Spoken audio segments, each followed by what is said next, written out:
Seja muito bem-vinda, seja muito bem-vindo. Esse é o podcast do Função Autonômica. E aqui a gente discute a saúde e doença sob o ponto de vista da função autonômica, ajudando na sua jornada para entender como transformar o sistema nervoso autônomo em uma ferramenta para entender o seu paciente. Eu sou Felipe Amatuzzi, para quem não me conhece, fisioterapeuta, osteopata, professor e PhD, e nesse episódio nós vamos falar sobre a função autonômica. Então é muito louco, porque quando você atende a pediatria, é como você estivesse voltando ao passado. Uma frase impactante para você pôr no Stories. Atender pediatria, voltar ao passado.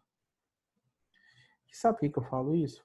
Porque quando você começa a conectar o que está lá no passado, ou seja, o que está acontecendo com uma criança, com o que pode acontecer com o adulto, meio que você viajou no tempo. Você olha aquele adulto como está hoje e ele teve algum problema passado e você pega uma criança com o mesmo problema, você faz a conexão entre o tempo. E isso você acaba aprendendo muito sobre as pessoas. Então, nisso você começa a conseguir informar aos pais o que é um sistema de recorrência em pediatria, que é outro conceito importante que a gente fala no função autonômica, que a gente vai comentar lá na Masterclass também. O sistema de recorrência, ou seja, existe todo tratamento, uma prioridade sobre o que a gente tem que fazer e algo que é recorrente, ou seja, que volte e meia ele vai gerar um problema. O sistema neuromeníngeo, ele é um problema normalmente muito associado à prioridade, você tem que mexer nele, tá? Mas as doenças via de regra que ocorrem na infância, elas acabam fazendo recorrência nisso, tá? As infecções intestinais, tá? Ele pega toda uma flora bacteriana que está crescendo, e eu já vou comentar sobre isso, que é um capítulo importante. Ele pega toda uma flora bacteriana que está crescendo ali e simplesmente, como a disenteria, joga a maioria da flora embora. E a criança acaba não repondo flora. A gente não repõe. Imagina a criança, né? E se diz em alguns estudos que essa flora intestinal, ela é uma das principais coisas que desenvolve o sistema nervoso autônomo entérico. O sistema nervoso autônomo entérico, para quem não conhece ainda, ele é o sistema nervoso autônomo do intestino, que ele acaba tendo neurotransmissores do simpático, do parasimpático, então ele tem os dois neles, mas ele tem um grupo de neurotransmissores que não tem nem no parasimpático nem no simpático. Por isso se criou uma divisão especial para esse sistema nervoso. Ele é chamado de entérico. E alguns estudos em animais, por exemplo, já demonstra que essa relação do sistema nervoso entérico ela está muito ligada à flora intestinal, que é o que normalmente os pais falam assim, que é a vitamina S. Quem já ouviu falar da vitamina S? É vitamina sujeira, né? A gente brinca, não deixa as coisas muito limpas, deixa meio sujinho mesmo para a criança ir ganhando resistência, etc. E isso acaba ocorrendo mesmo.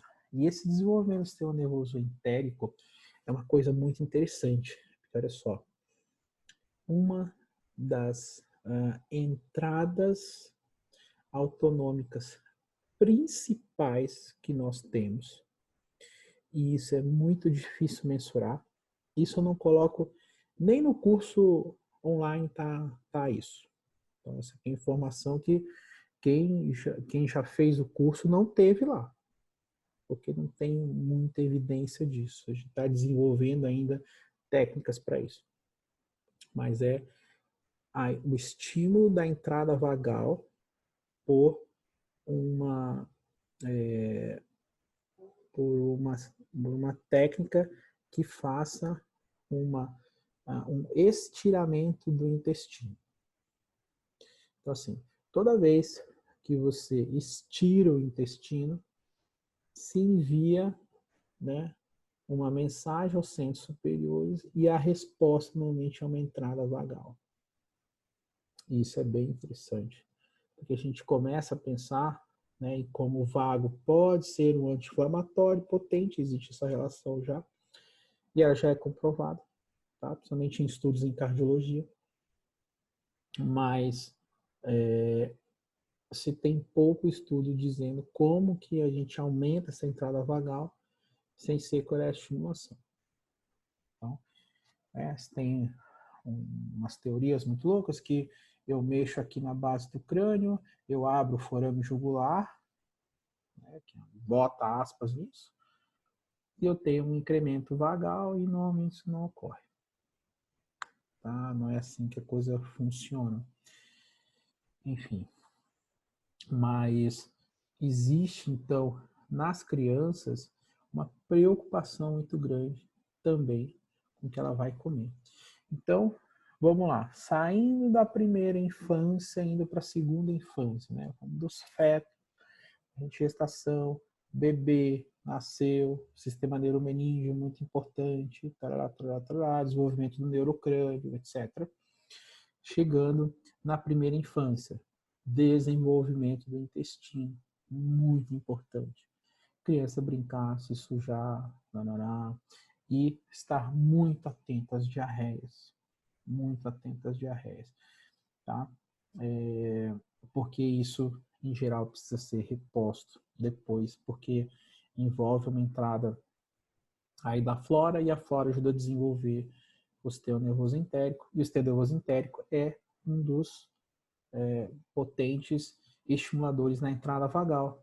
Entrada vagal é a entrada do sistema parasimpático, é o que te deixa tranquilo, é o que te faz dormir, é o que faz a digestão correta, é o sistema de ajuste corporal, é o sistema que combate a inflamação, enfim, e vai embora.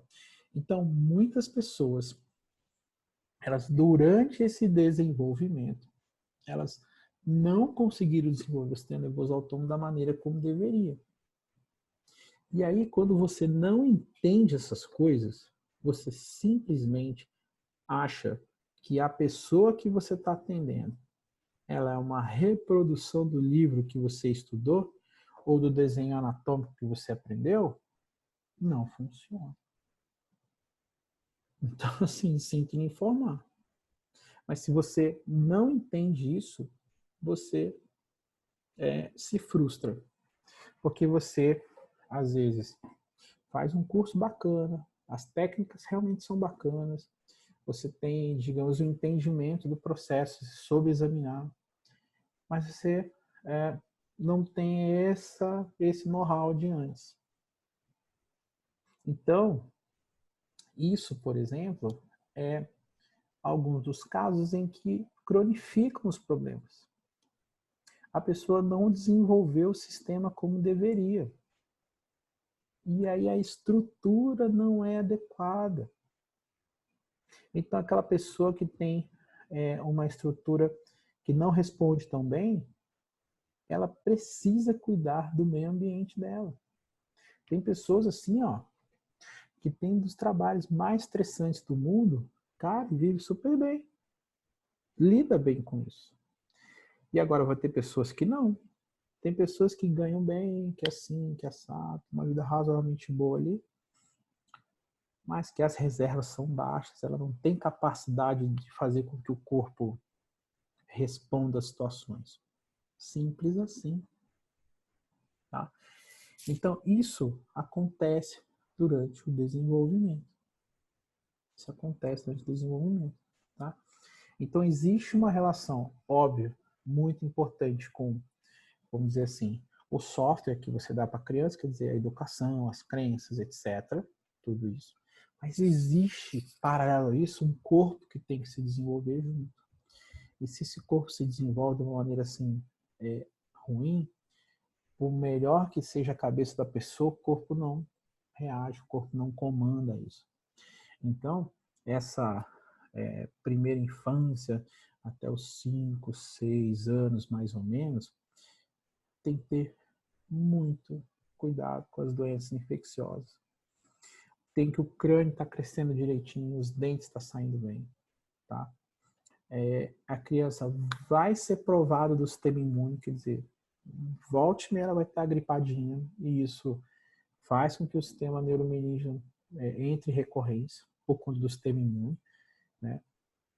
Existe o conflito territorial da criança, existe o conflito de separação dos pais, todas aquelas coisas que você já deve ter estudado em outros cursos. Tudo isso entra nesse aspecto. E o desenvolvimento corporal tem que seguir junto disso aí, né? Então, normalmente, os pais que têm esse entendimento, eles acabam trabalhando melhor com os filhos. E trabalhar melhor não quer dizer não deixar de ter essa experiência, é deixar de ter essa experiência, tá? Deixar que as coisas acabem influenciando sobre o sistema dele, que ele possa se desenvolver em relação a isso. Então isso acaba que é muito um desenvolvimento interno de casa, tá? E isso tem muita relação em tese com a família e às vezes os lados mais maternais, entre aspas, né? Que é muito do cuidado com o eu interior, com a pessoa, com a casa dela, tá? Então, somaticamente, você acaba tendo essa relação. Depois da segunda infância em diante, tá? Quando a gente vai começar a chegar à adolescência, aí talvez as preocupações comecem a ser outras, né? Existe mais um convívio social, você já sabe algumas regras de sociedade, né? E normalmente uma figura paterna se faz mais presente nesse momento para ajudar a desenvolver, né, algumas entradas autonômicas relacionadas ao sistema emocional, tá?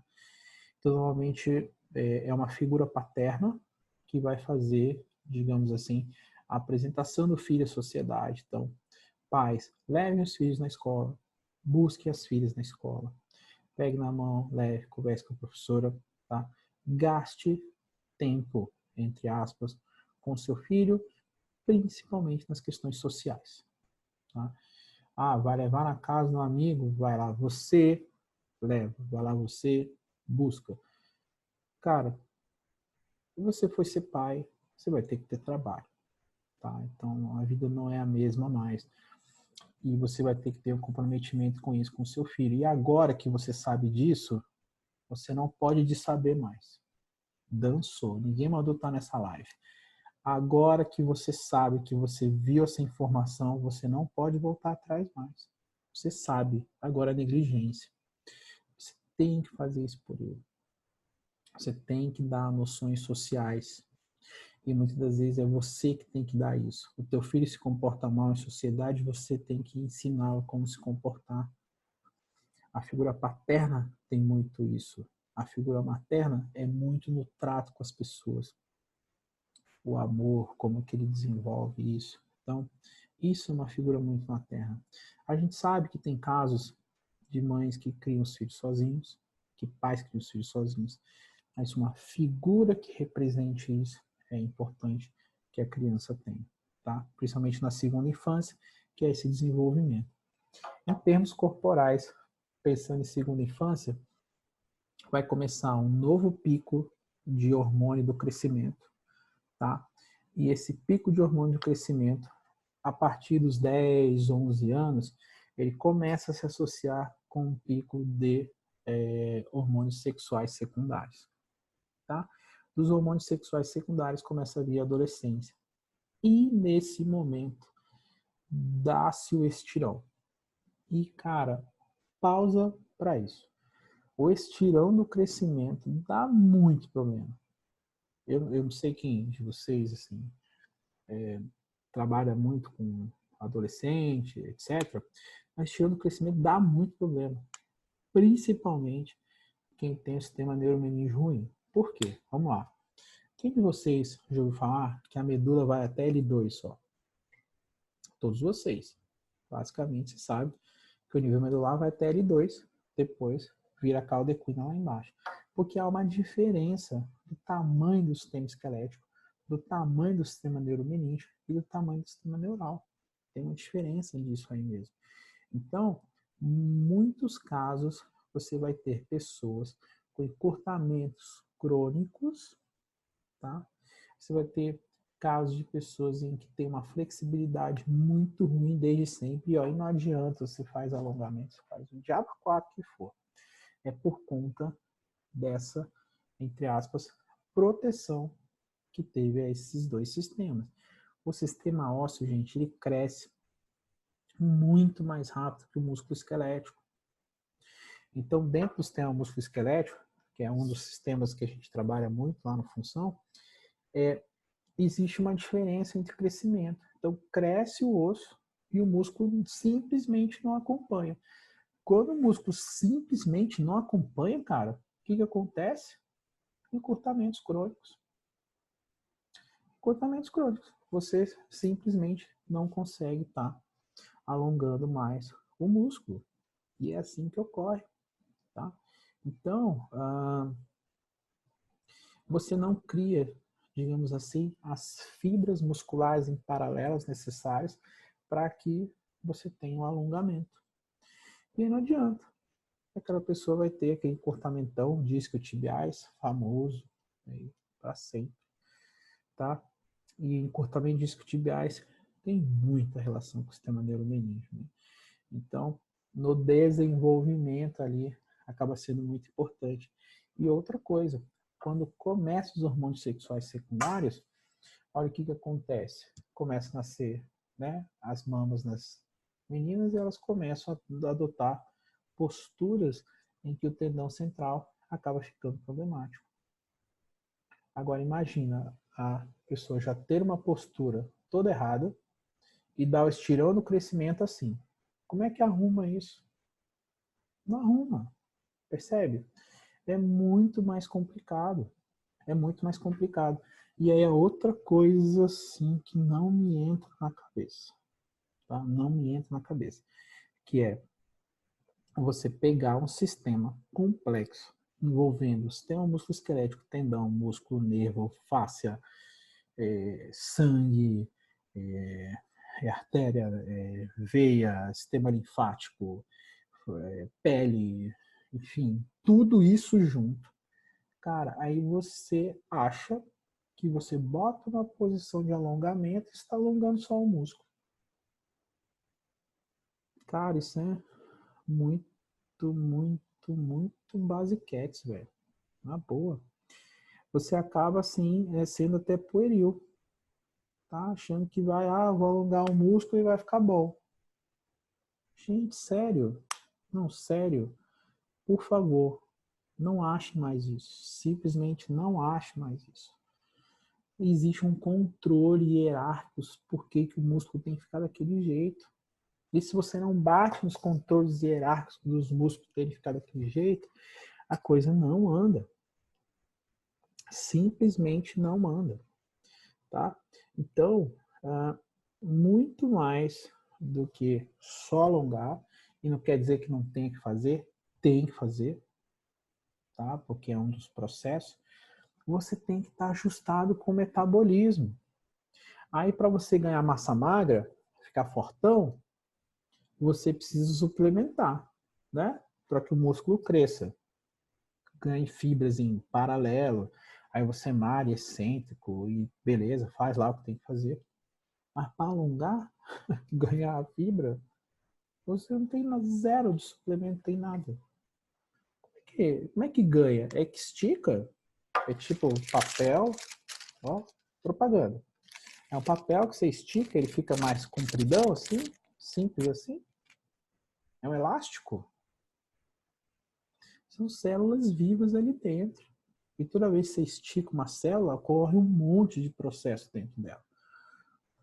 E você, e olha só, não estou dizendo que não tem que fazer alongamento. Nesse caso, tem que fazer.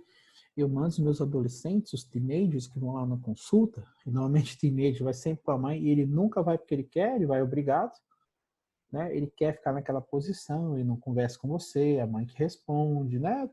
Vocês já viram pacientes que são assim, né? Cara, é mais difícil dos pacientes, mas ele tem vontade própria, e não te ajuda em nada. Então, é mais ou menos assim. Então, ele tem que fazer os alongamentos, ele tem que fazer um trabalho postural, que ajuda muito nessa fase. Eu já estou até me preparando aqui, porque quando a Juju der o estirão no crescimento, ela vai para um RPG. Maravilhoso, vai trabalhar as cadeias, as posições, etc. Super legal. Tá?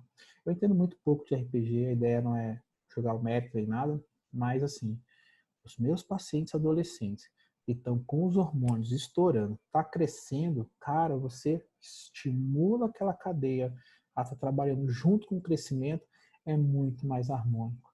Muito mais harmônico. Muito mais mesmo. Então, é uma dica também autonômica importantíssima.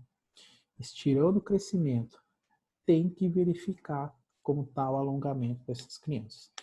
Antigamente, né, eu não sei hoje como está isso, mas quando eu era adolescente, tem tempo, tá? A gente fazia aula de educação física e todo bimestre ou semestre, agora eu não lembro muito bem, a gente fazia o tal do banco de Wells. Quem lembra do banco de Wells? O banco de Wells, você senta, né, lá no chão, pega as duas mãos assim e vai para frente com o corpo para ver o quanto que você tem de alongamento. E isso é um dos indicadores que os professores tinham para saber o nível de flexibilidade das crianças. Olha só quão importante é esse trabalho de você avisar a mãe para avisar o professor de educação física que você quer que seja avisado se isso começar a diminuir muito. Porque tem que ser feito um trabalho com isso. Principalmente, gente, nas pessoas que são mais longilíneas. Vocês sabem que são longilíneas, né? Mais finão e que a pessoa acaba tendo estirão ainda maior. Então, chega aquela mãe no consultório, estilo girafinha, bem comprida, e o filho vai ficar comprido, você já dá a dica. E olha, como as mães gostam quando você começa a dar uma previsão de longo prazo das coisas. Elas acham o máximo isso. Elas voltam na consulta. Elas querem que você acompanhe porque você está dando previsibilidade, você está dando constância, você está mostrando como a coisa funciona, por A mais B mais C. Você está, digamos assim, ganhando, o que a gente fala aqui, de autoridade sobre o paciente. Você está simplesmente chegando nele e dizendo as coisas que ele precisa ouvir. Não o que ele quer, mas o que ele precisa ouvir. E nisso as pessoas começam a te olhar diferenciadamente. Né? Então, isso é muito bom. Então, todo esse trajeto ele acaba levando a isso. E, via de regra, o sistema autonômico, ele vai muito bem ao longo desse tempo. Ele vai muito bem. São outros sistemas que são, digamos, prioritários nessa região, ou nesses momentos, né? Os hormonais são um dos mais prioritários, os hormonais. Então, hormônio e sistema neuromeníngeo são os principais. Quando entra adolescente com a maturação do sistema músculo-esquelético, aí ele entra na jogada junto. E a partir daí, né, que começam os problemas mais relacionados ao sistema autonômico. A não ser que tenha uma doença desde sempre, ó. Uma desautonomia desde sempre, uma síndrome, por exemplo, de Claude Bernard Horner, uma síndrome de Tietze, enfim, né? São várias outras aí que estão associadas. Então, dentro desse crescimento, quando ele chega na adolescência e começa a ter esse estirão, a partir dali, você já não sabe se é infância, se já é o adulto mais jovem, etc. E a partir disso, você tem aí outras questões a ser trabalhadas e a serem tratadas. Mas, basicamente, um trabalho autonômico sobre um bebê começa lá na gestação.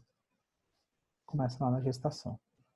Quiçá, começa até antes da mãe engravidar.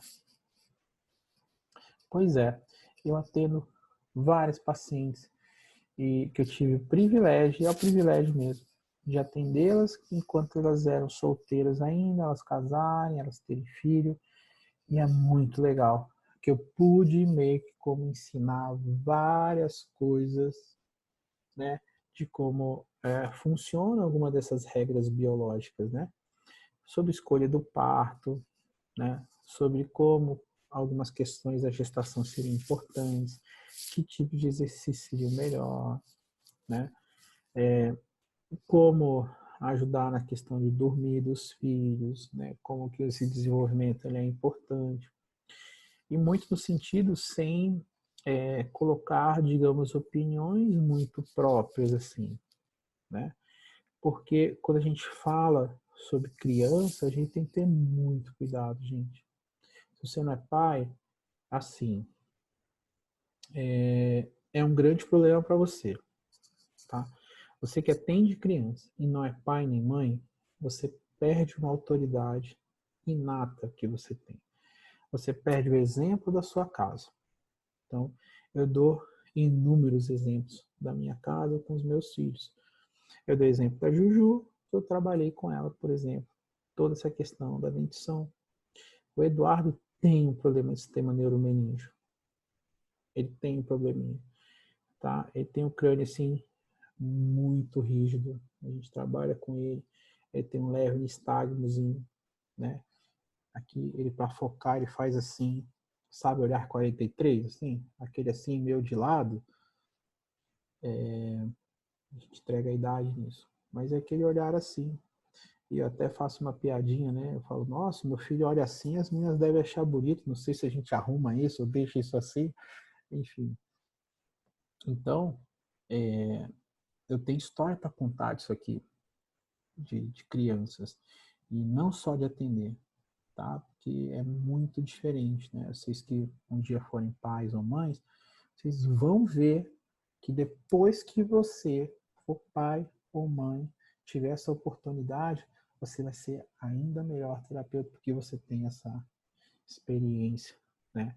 Estar lidando com a criança no dia a dia, no crescimento, no desenvolvimento, e você entende o outro pai. Então, a dica agora para você que não tem, tá? Primeira coisa, não diga que tem um sobrinho assim também, tá? Não funciona, simplesmente. A pessoa fala no filho e fala, meu sobrinho é assim também. Ou minha sobrinha é assim também. Ou a filha de uma amiga é assim também. Ou pior, o meu cachorro é assim também. Tá? Assim não faz. Fala, interessante e tal. Normalmente, nessa hora que você fala, os estudos indicam assim, né? As coisas mais modernas em pediatria se fala muito isso, tá? Então, é muito mais interessante a pessoa ouvir coisas nesse sentido do que se falar com seu sobrinho também. Porque a pessoa fala assim, sobrinho, pô, sobrinho tem, mas é muito diferente, né? Como é o comportamento da criança com o tio e com o pai, por exemplo. Então, ok, primeira dica, fica essa aí. Segunda, você tem que saber muito mais. Simples assim. Você tem que ter as respostas muito mais na ponta da língua. Você tem que saber as coisas muito mais. Porque é nisso que você começa a ganhar essa autoridade, né? Então, isso seria uma coisa assim, né? Que gera muito respeito pelos pacientes. E a última, obviamente, ser pai, ser mãe, ter um filho, né? Que é um dos privilégios que as pessoas acabam tendo na vida, tá? Então, é uma das coisas mais maravilhosas que, pelo menos para mim, me aconteceu. Dá um trabalho do cão. Eles dão vontade de matar os meninos, mas é um verdadeiro privilégio poder acompanhar o crescimento, né, de dois seres humanozinhos assim tão tão legais, não é porque são meus filhos, não, mas eles são muito legais e sabendo essas coisas, Então, cara, o mais sensacional é que, assim, eu tive o privilégio de ter a Júlia já sabendo muito disso. A Júlia tem 8 e desde cedinho já tinha uma bela noção dessas coisas e, e, e acaba sendo um aprendizado enorme, né? Todo dia você está aprendendo uma coisa dessa e ensinando.